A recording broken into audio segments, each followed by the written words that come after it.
In Milwaukee, Wisconsin, on a hot June day in 1996, when Jaime Estrada, a 17-year-old high school student, disappears without a trace, the anguish of his family quickly turns to terror as they begin to receive calls from a supposed drug cartel demanding an exorbitant ransom of $70,000. The Estrada family, trapped between desperation and fear of the kidnappers' threats, is forced to seek help from the police and the FBI, who soon realize they are dealing with a complex and dangerous case.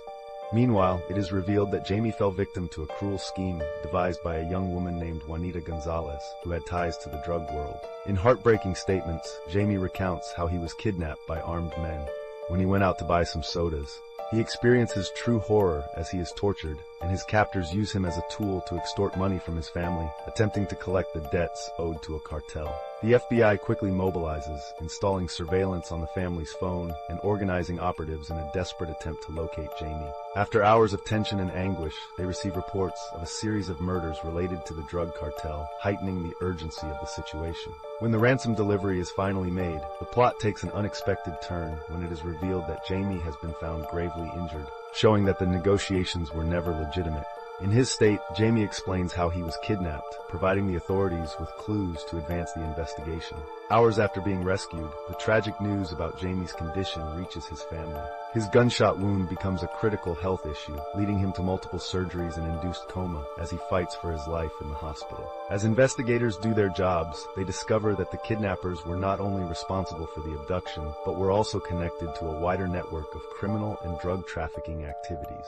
This reveals a tangled web that involved far more people than initially thought. With the FBI's collaboration, the story takes a turn when authorities manage to identify and arrest several of those involved in Jaime's kidnapping and murder. However, the search for justice does not end here, as the figure known as Beto, one of the main suspects, remains a mystery. Over time, the family, along with investigators, continues their quest for answers and justice for Jaime, whose case serves as a reminder of the horrors that can lurk behind everyday life. Additionally, the community comes together to fight against drug trafficking, seeking to prevent these tragedies from recurring and raising questions about the safety of young people in their environments. In the end, the family pleads for the capture of all those responsible, emphasizing that emotional closure and justice will only occur when the final piece of the puzzle falls into place and the cycle of violence and despair is broken. Hope remains a light that must never be extinguished, and in their hearts lingers the wish that similar situations will never happen again, alongside a call to action for society as a whole.